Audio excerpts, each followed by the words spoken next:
My name is Dr. Kene Igweonu from Middlesex University in the UK. And here with me are Professor Jonathan Peaches from the University of Leeds and Dr. Stefan Aquilina from the University of Malta. Jonathan and Stefan are the editors of Stanislavski in the World, which was published in 2017 by Bloomsbury. The book, Stanislavski in the World, is an ambitious and groundbreaking work that offers a unique examination of Stanislavski's practices. It's a truly international project. The book presents a rich diversity of examples and international perspectives on Stanislavski's impact across various world cultures. For instance, the chapter I contributed to the book is entitled Stanislavski in Nigeria, Convergences and Counterpoint in Actor Training and Practice. And it explores the transmission of Stanislavski's principles of actor training in Nigeria from the mid-1950s and examines how these principles have been taught, propagated, and sustained since their introduction. So at this point, I'd like to invite Jonathan and Stefan to say something about their motivation for writing the book, the sort of reception accorded the book since publication in 2017, as well as its currency, what they feel is the currency of the book today in 2021. So over to you, Jonathan.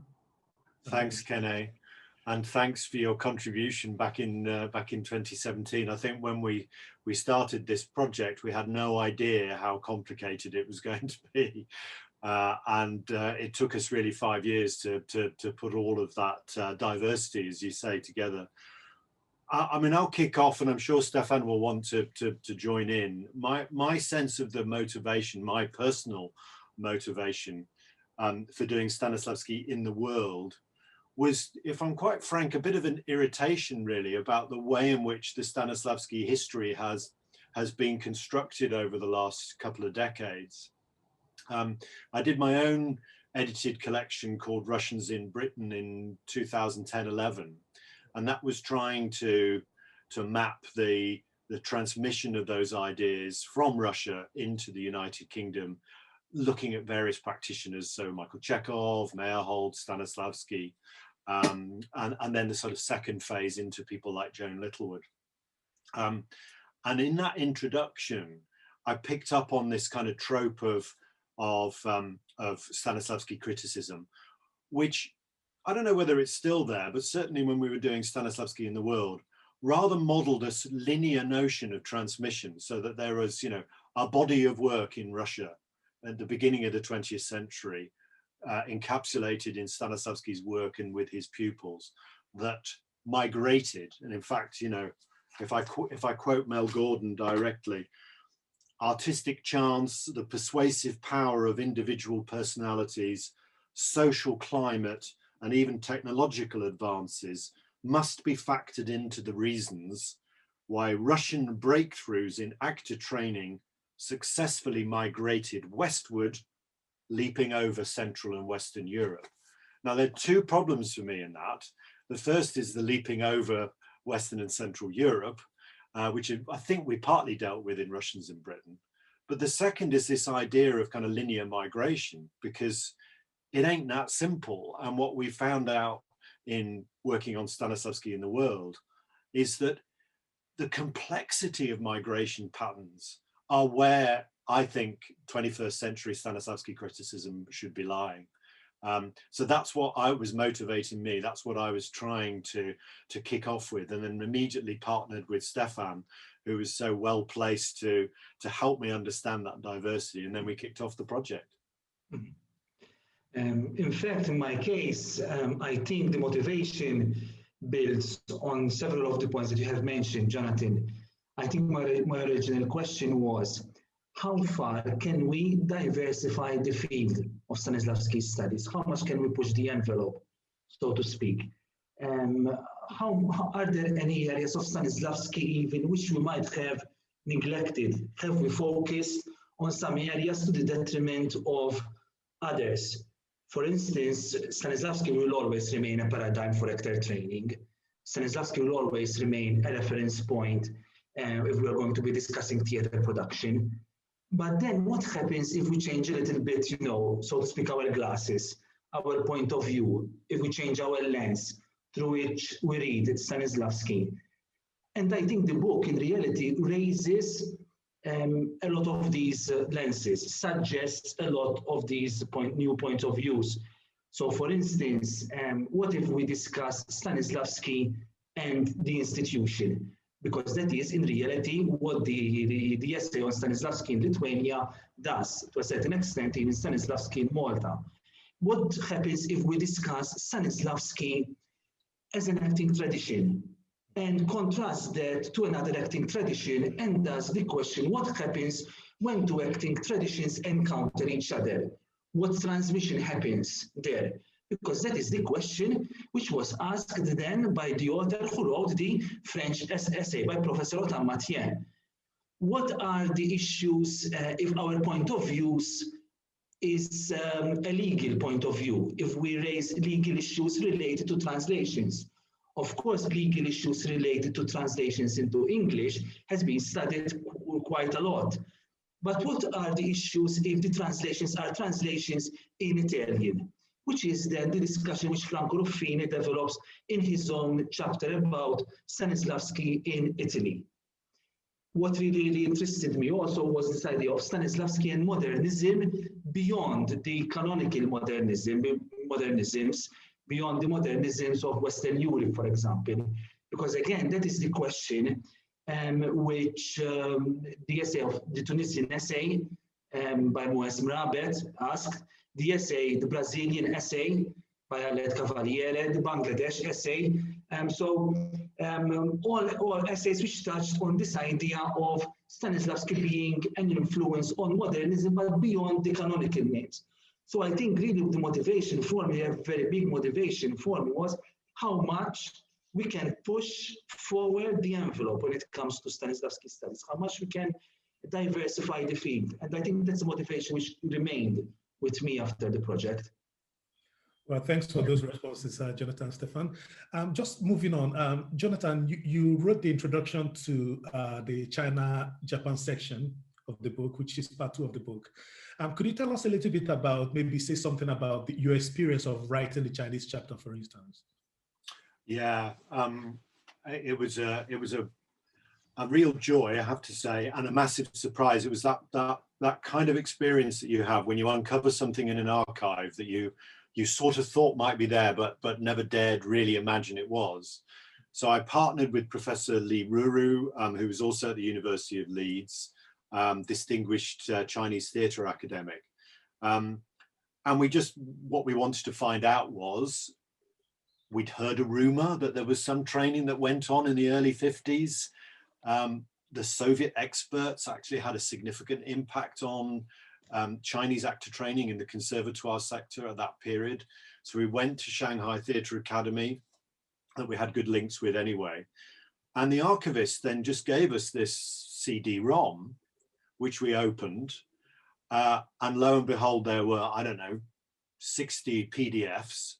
And by the time we got to the second PDF, there was this transcript, BK, Boris Kulinov, transcript of 16 classes that he taught in 54, I think, directly into the Shanghai Theatre Academy.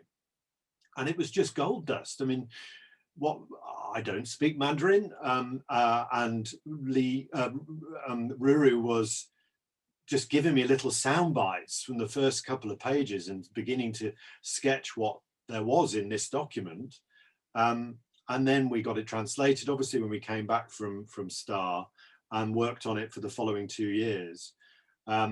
So from that small nugget, we built a relatively new picture. There are other good scholars in this space. Min Tian is, for example, working on a Meyerhold companion for us as well, and has worked in this area.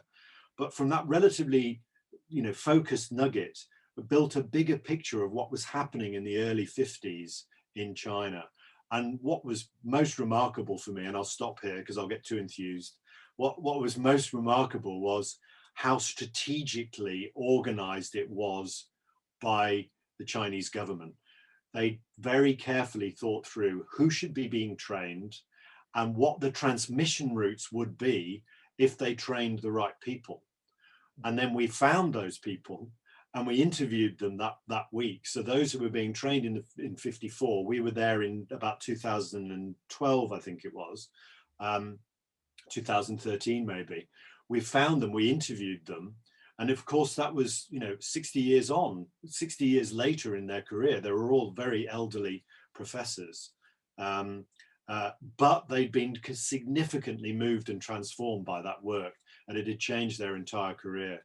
So for me, it was just a perfect kind of case study for what we were trying to do in Stanislavski in the world. What I'd like to do then is ask Stefan just to reflect on the same process, your piece on amateur acting in Malta and how that came about and what you learned. No, it's interesting again, because I would like to start by picking on a word that you put in your piece, which is that of the rumor, because in my case, it started exactly in the same way. I was talking to a student of mine, and it just happened, and she started to realize that I have an interest in Stanislavski, and she told me that her father had studied at Gites in Moscow in the late 80s. And I started hearing this rumor that there were some Maltese theater makers who in the late 80s and early 90s found themselves in Moscow, supported by the Maltese government, an agreement between the Maltese government and the Soviet government, to train in engineering, in medicine, including also in the performing arts, in theater. When I interviewed these people who had studied at Gites, or who had worked at the Takanka Theater, or who had worked at the Vakhtangov Theater, what they told me, these Maltese theater practitioners, was that they were fascinated by these institutions. That's how they described these theaters, as large-scale theater institutions, and theater institutions with a history, with a tradition, with a particular style, with a particular repertoire, with 3 spaces, for example, with a costume department, a dramaturgy department, a training department, and so on and so forth. When these practitioners came back then from their studies in Moscow, they came back to Malta. It's interesting that what they did, they tried to recreate these institutions, but they tried to recreate these institutions in a performing arts context, which back then, we're talking the mid-90s now, was amateur, completely amateur in context. So very pragmatically, what they did is they say it, we recreated small-scale institutions, mini institutions. We tried to apply as much as we can the lessons that we learned abroad to the local context. And this is important because it reconfirms one of the lines, the important lines, the cross-cutting lines of Stanislavski in the world, that the system in reality adjusts itself to local circumstances, to local cultures, and to local work conditions. So instead, for instance, of trying to take 1 year to stage a production, this was impossible. Local theater makers still extended the rehearsal process as much as they could, still extended the training process. They started performing more than a weekend. They started performing for 12 nights, for example. And they started to introduce the idea of reworking a performance even. They started giving more attention to repertoire choices. So I feel that what they did, they helped to raise the status, to raise the image of what a professional actor might do, to raise the status of acting as a skill, even as a discipline, which I think then further efforts in professionalizing the scene in the past 10 years or so, I would say, built on those efforts then. We should just ask Kene to reflect a little further on the Nigeria experience, on writing that chapter. I know you've already said a little bit about that, but I'm really curious, Kene, to hear where you started that journey. You talked about, I think, Ibadan in the 1950s. Why did you start there? How did you begin the transmission route research, and where it might be going in the future? I mean, the journey itself actually starts quite recently. Well, not too recent, more than 2 decades now, when I did my own undergraduate studies at University of Ilorin. So I studied performing arts, And we did a lot with of Stanislavski's approaches within our actor training modules. But one of the things I knew far back there, even though we only knew Stanislavski as much as was told to us by our lecturers and the people that came in to train us, I could then sense the tension between what I perceived to be the method and the various indigenous forms of training that these practitioners were bringing into the classroom. So I've always been interested in that tension between the indigenous and the Stanislavskian approach or the imported approach. So I started with back then, so I looked again at the kind of training that I received. See if now in hindsight I can unpick more of those, make more of those distinctions.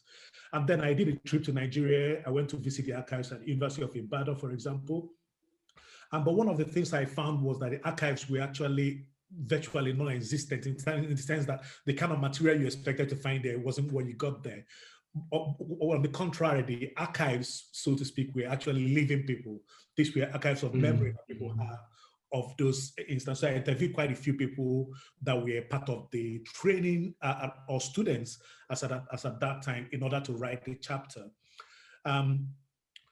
This also prompted me when after writing this chapter, which was focused specifically on Nigeria, then to look at the wider West African region to see if I could get access to archives that will give me an insight into how this transmission back in those early days of independence in West Africa in the late 50s and early 60s, how it made that transmission. So I got some funding from Canterbury Christ Church University then.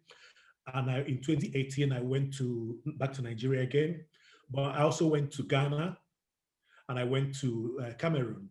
So I went to conduct archival research in these 3 countries, and I found the same issues with the institutional archives, even though I was able to find a bit more in Ghana.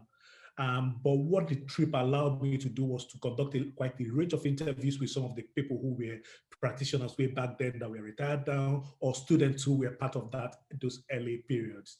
And the insight from that research is I'm still kind of analyzing them. I haven't done a full deep dive into them. But I'm excited. One of the people I cited in the chapter is an academic, a Zimbabwean academic who is based in South Africa, called Samuel Ravengai, who writes a lot about actor training from the African perspective. And I know he's currently working on a book which is titled Decolonizing Performer Training and Performance Analysis, which I'm really looking forward to, because he's again one of the people that's been at the forefront of looking at these modes of transmission and how that interfaces with the indigenous training modes. It's interesting what you are saying is that your chapter has led to further research, because that always kind of gauges a little bit the impact which a book has, how much it can generate further discussion, how much it can generate further research. And I think that is something which has impacted me quite a lot, I would say. And that question that I started with in the beginning, how can we push the studies of Stanislavski, how we can diversify the field further? It was a question that was raised a couple of years ago when the University of Malta and the Department of Theatre Studies, where I work, has hosted the S-Word Stanislavski Symposium. I think it was in 2019. And I remember that one of the sort of comments that was floating around the conference was that how much do we know today about Stanislavski? How much research have we done?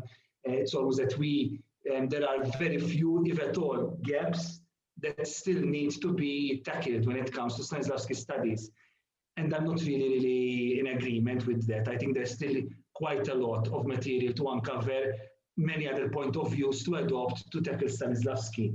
And I think this helped me a little bit, quite a lot when it comes to the writing of my monograph on modern theater in Russia, tradition building and transmission processes, where I have quite an extensive chapter on Stanislavski. And there, for instance, I remember during the book launch saying, listen, instead of tackling Chekhov, Stanislavski's collaboration with Chekhov, because we know that, I discussed Stanislavski's collaboration with Ludwig Barnay, a German romantic actor, as a case of scenic transmission, for example. Instead of tackling the system, I tackled the first studio work in improvisation as a means of creating democratic leveling, I call it, like to destabilize the hierarchies between the actor, the director, and the playwright. So I feel that there is still a lot of material and a lot of research that we can still do on Stanislavski. It's still a very exciting and a very young field, almost. Yeah. I think at this stage we can actually follow on from what Stefan just began to say, to look at what would you say has emerged then from the book Stanislavski in the World, and how has it led to other things, new research ideas, even collaborations across cultures, which is kind of the way the book has come, looked at bringing people from different cultures, and I think is truly dynamic, international, and it's something you don't find in most books that this book is able to do. Has there been other things coming that brings that international dimension to the work that you're doing going forward? Yeah, definitely. I mean, I have to say, I'm looking forward to the work on Cameroon and Ghana from you, Kene, and really looking forward to Samuel's piece as well. I mean, I suppose the fact that you're identifying those is hopefully in some way part of what we were trying to do with Stanislavski in the World, is just, you know, address its fundamental internationalism, its fundamental interculturalism. And I mean, that was 2017, wasn't it? 4 years ago. The decolonizing impetus and momentum has gathered pace so radically since then that, you know, I think it will be out of date very quickly in terms of what it was trying to do, because there is so much more interesting work, I think, in terms of thinking about the studio as a place of power and transmission routes as a mechanism of power transmission, and how that then needs to be undermined, critiqued, debated, researched in real detail. I mean, Stefan and I are working on a new companion for Routledge, the Meyerhold Routledge Companion, and we have a whole section there on international transmission.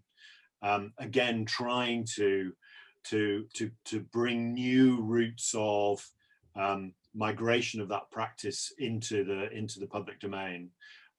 There's Samuel's book, there's your new article, and then there's the set of webinars that we've been doing in the Stanislavski Research Center that Stefan has been leading on, with Paul Fryer, the director of that center. You might want to just say a couple of things about those, Stefan, as a very recent development that we can exploit the digital world that we're having to inhabit at the moment productively. Yes, in fact, I think the Stanislavski Research Center has been busy the last few months to develop two important strands of work. One of them is the webinars. So we had some very successful webinars on two topics already. They were very well attended. Given the current climate, we felt that we have to launch this webinar series by having a session on teaching Stanislavski online, with strategies and techniques and suggestions, which I suppose most of us are putting in practice now with our students. The second seminar that we had was again on a very topical theme, on a very contemporary theme, which is that of Stanislavski and race. And the third webinar will be held on the 18th of February on, again, another very topical and contemporary theme, which is that of Stanislavski and disability. So everyone can immediately see the effort which the Stanislavski Research Center is making to bring Stanislavski in the context of here, today, now. And in fact, this idea of bringing Stanislavski in the context of the here, today, now, builds on the second strand of work which the Stanislavski Research Center is doing now, which is the launch of a new website, which we will be launching very soon, the launch of a new website which gathers research material from a very diverse range of scholars and practitioners invested in the work of Stanislavski. We'll be having videos, and we will be having material and recordings by scholars, by practitioners, by historians on Stanislavski's practices, on Stanislavski's direction, on Stanislavski's training, on effort of putting Stanislavski in the classroom, and so on and so forth. Always building on this idea of diversifying Stanislavski studies, making Stanislavski studies as international as possible, and networking and bringing together these practitioners and these invested people who are interested in contemporary acting and in Stanislavski. Thank you for actually inviting me into the project in the first place. We're talking about decolonizing curriculum at the moment, as you know, and I think this book actually does that. I think there's something that the book does. Just looking at the list of contributions, looking at the range of contributors in the book, it does something that very rarely do you see books do, where you see books that tend to talk about different topics, and you look at the list of authors, and they're mainly white Western. But this book just goes beyond that and also is genuinely interested in the practices of other cultures, heard from the voices of people in those cultures. I think that's part of what I'm getting at. So it's not about writing about those cultures, but actually the voicing of that narrative coming from that culture. I think that's really powerful. So thanks for doing it.